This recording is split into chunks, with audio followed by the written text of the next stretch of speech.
Hello friends, કેમ છો? બધા મજામાં? સ્વાગત છે તમારું અમારા કુકિંગમાં. અને આજે આપણે બનાવવાના છે તે આપણે છે તે ખારી બિસ્કુટ આવે છે તે બનાવવાના છે. કેમ કે ખારી જો છે તે બધા લોકો ખાતા હોય છે, પરંતુ ખારી બિસ્કુટ આવે છે તે ક્યારેય નહીં ખાતા હોય. તો તે કઈ રીતના બનાવે તે હું તમને બતાવવાની છું. તેને તમે સ્ટોર કરીને મહિના દિવસ સુધી પણ તમે રાખી શકો છો. તે બને છે આ બિસ્કુટ તો તમે ચોક્કસ બનાવજો. અને નવા હોય તો ચેનલને સબસ્ક્રાઈબ કરી દેજો, લાઈક કરી દેજો, શેર કરી દેજો, કોમેન્ટમાં બતાવજો તમને આ વિડીયો કેવો લાગે છે તે.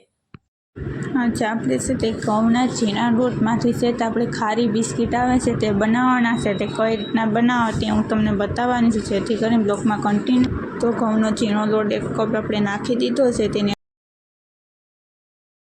તેની અંદર આપણે છે તે નાખવાના છે તે છે તે આપણે 1 મોટી ચમચી જેટલા આપણે છે તે અજમા નાખવાના છે. તે આપણે નાખી દઈશું. આ રીતના આપણે 1 મોટી ચમચી અજમાન લીધી છે, તેને આપણે હાથમાં રાખી અને આ રીતના કરી અને તેને નાખી દેવાના. હવે તેની અંદર આપણે નાખવાનું છે તે છે આપણે 1 ચમચી જેટલું આપણે જીરું નાખવાનું છે. આ રીતે. હવે તેના અંદર આપણે છે તે મીઠું નાખી દઈશું. અહીં આપણે છે તે જીરું અજમા નાખ્યા બાદ તેની અંદર આપણે મીઠું નાખવાનું છે. તો મીઠું છે તે આપણે કઈ રીતનું નાખવું, કેમ કે જો તમે છે તે ખારા બિસ્કિટ તમે બનાવતા હોય છે તે જ રીતની ખારી બિસ્કિટ પણ આવે છે, તેમાં આપણે મીઠું તે જ પ્રમાણે નાખવાનું, જેટલું જોઈએ તે પ્રમાણે. હવે આપણે તે નાખી દીધું છે. હવે તેને મિક્સ કરવાના છે. હવે કરી લઈશું હાથની મદદથી આ રીતે, એટલે ઉપર નીચે બંને જગ્યાએ એકદમ છે તે મિક્સ થઈ શકે. અને હવે તેની અંદર આપણે છે તે તેલ નાખી દઈશું. તેલ અહીં આપણે છે તે મોટા 2 ચમચા જેટલું આપણે છે તે મૂળમાં આપણે તેલ દેવાનું છે આ રીતે. અને હવે તેને આપણે છે તે સારી રીતના મિક્સ કરી લઈએ આ રીતે. અને મૂળ કેવું દેવું તે હું તમને બતાવવાની છું. એટલે છે તો જો તમે મૂળ એકદમ સરસ મજાનું દઈ ગયેલું હશે તો પણ તમારા છે તે એકદમ ટેસ્ટી. અને અહીં આપણે છે તે મૂળ દીધી ગયેલું છે લોટમાં, એટલે છે તે આપણું છે તે ખારી બિસ્કિટ આવે છે તે એકદમ છે તે ટેસ્ટી એવા બને છે. આ રીતના આપણે કરીશું તો, ને તેને આપણે સારી રીતના લોટને મથવાનો છે આ રીતે. અને આ રીતના લોટ મથી નાખશું એટલે છે જે આને તમે લાંબા સમય સુધી પણ તમે સ્ટોર કરીને રાખી શકો છો. જે ખારી બિસ્કિટ આવે છે તેને લોટને હાથમાં લઈને આ રીતના કરીએ છીએ તો ભેગો થઈ જાય છે સારી રીતના. તો આપણું મૂળ છે તે પરફેક્ટ દેવાઈ ગયું છે. તો હવે છે તે આપણે તેની અંદર નાખવાનું છે તે છે તે આપણે અહીં આપણે પાણી લીધું છે. પાણી છે તે ગરમ કરીને જ લીધું છે, પણ બહુ ગરમ નહીં કરવાનું. એવું ગરમ કરવાનું કે છે તે તમારે છે તેને લોટ બાંધી શકો એ રીતનું. હવે તેને આપણે છે તે આ રીતના આપણે લોટ બાંધી લેશું. કેવો લોટ બાંધવો તે હું તમને બતાવી દઉં છું. અને આપણે પાણી છે તે એક સાથે બધું નથી નાખી દેવાનું, થોડું થોડું કરીને જ પાણી નાખવાનું.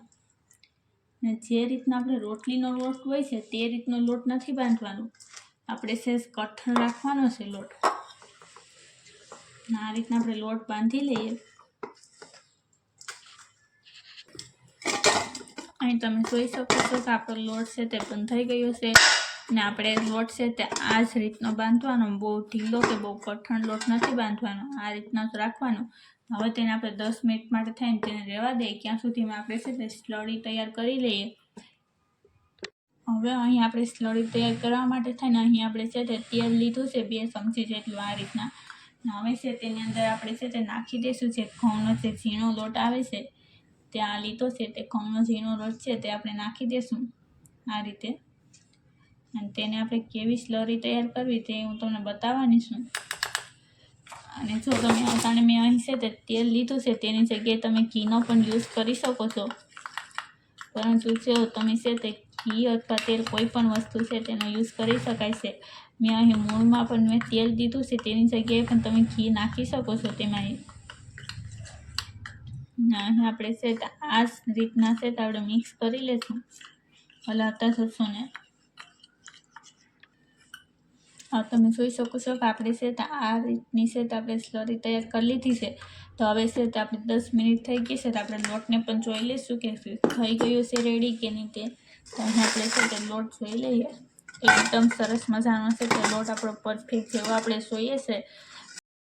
હવે તમે જોઈ શકો છો કે આપણે છે તે 10 મિનિટ બાદ છે તે આપણો લોટ પરફેક્ટ થઈ ગયો છે. તો હવે છે તેને આપણે આગળ આ રીતના કરી નાખશું.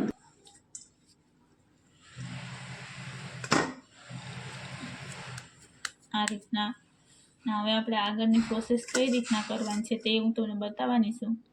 હવે અહીં આપણે જે રોટલી વણવાનો પાટલો આવે છે તેની ઉપર આપણે કોરો લોટ લગાવી દીધો છે આ રીતના. હવે છે તેને આપણે છે ત્યાં જે રીતના આપણે લુવો લીધો છે તેને આપણે લોટવાળો કરી નાખવાનો, કોરા લોટવાળો. અને હવે છે તેને આપણે વણી નાખશું પહેલાં તો, કેમ કે તેને બહુ એકદમ છે તે જાડો નથી રાખવાનો, કે બહુ પતલો પણ નથી કરવાનો. તો તેને આપણે આ રીતના આપણે વણી નાખીએ. હળવાશથી વણવાનો છે આ રીતે.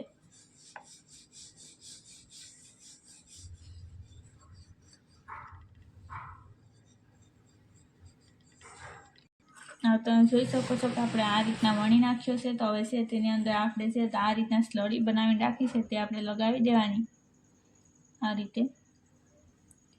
ને હવે તેની ઉપર આપણે છે તે કોરો લોટ પણ લગાવી દઈશું. અને હવે છે તેને આપણે છે તે કઈ રીતના કરવું તે હું તમને બતાવી દઉં છું. તો તેમાં અહીં આપણે છે તે પહેલાં તો આપણે સરીની મદદથી છે તેને આપણે આ રીતના છે તે કટ કરી નાખશું, કેમ કે આપણે છે તે ઉપર છે.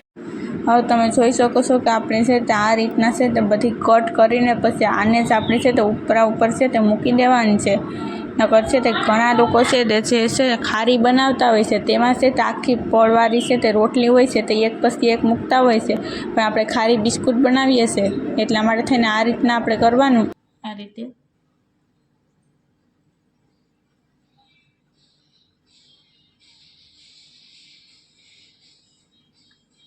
આની ઉપર ફરી પાછી એક રોટલી મૂકી દેવાની, આને આમ પલટાવીને મૂકવાની. હવે તેને આપણે છે તો ફરી પાછી વણી લેવાની આ રીતના. આ પ્રોસેસ છે તો આપણે છે તે 5 થી 6 વખત કરવાની છે. ને હવે છે તેને ફરી પાછી છે તે અહીં આપણે છે તે છરી લગાવી દઈશું એક સાઈડ આ રીતના. ફરી પાછું આપણે છે તેની ઉપર કોરો લોટ આપણે લગાવી દઈએ. હવે છરીથી આપણે અહીંથી વચ્ચેથી કટ કરી નાખશું અને તેને અહીં આપણે આની ઉપર આપણે લગાવી દઈશું. અને આ રીતના હવે ફરી પાછા આપણે વણી લઈશું,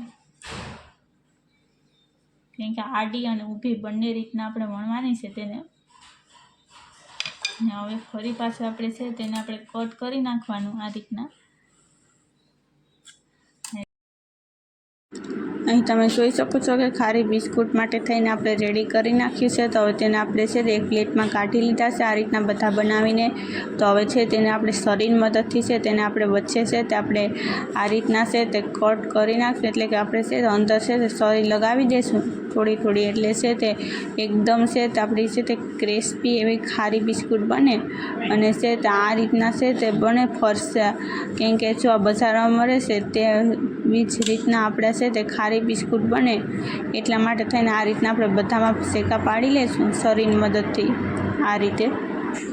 કેમ કે આપણે આ રીતના આપણે છે તે બધામાં તમે જોઈ શકો છો કે છે તે સરીની મદદથી છે તે અંદર છે તે શેકા પાડી લીધા છે ખારી બિસ્કુટની અંદર. તો હવે છે તેને તળવા માટે થઈને તેલ ગરમ થવા મૂકી દીધું છે. તો તેલ ગરમ થાય એટલે તેની અંદર આપણે તળવાના છે. તો તેલ કેવું ગરમ થવા દેવું તે હું તમને બતાવવાની છું. તેલને આપણે બહુ ગરમ થવા નથી દેવાનું, પરંતુ જો અહીં આપણે છે તે આપણે આ રીતના લોટ લીધો છે તે આપણે નાખશું અને તે છે તે ઉપર આવી જશે ધીમે ધીમે કરતે.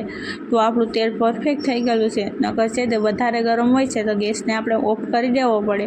એટલા માટે થઈને અહીં તમે જોઈ શકો છો કે આપણું તેલ છે તે આ રીતનું છે તે ઉપર આવી ગયું છે. લોટ તો છે તે આપણું પરફેક્ટ એવું તેલ તૈયાર છે.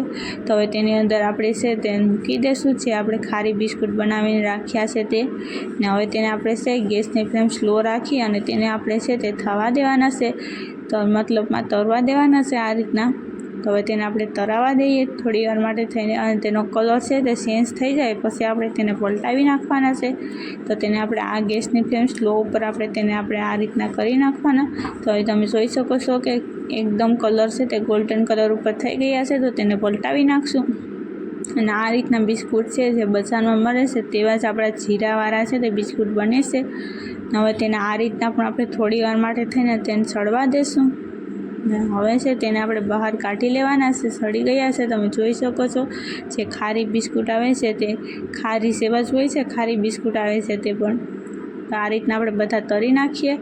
તો હવે તે આ રીતના તમે જોઈ શકો છો કે આપણે છે તે ખારી બિસ્કિટ આવે છે તે આપણે બનાવીને રેડી કરી નાખ્યા છે આ રીતના. તો તમે ચોક્કસ બનાવજો અને નવા હોય તો ચેનલને સબસ્ક્રાઈબ પણ કરી દેજો. હું તમને બતાવું છું કે કેવા બન્યા છે. અંદરથી ખારી બિસ્કિટ આવે છે તે, તો જે ખારી હોય છે પડવાળી તે જ રીતના આપણે છે તે ખારી બિસ્કિટ આવે છે તે પણ છે તે પડવાળા જ હોય છે.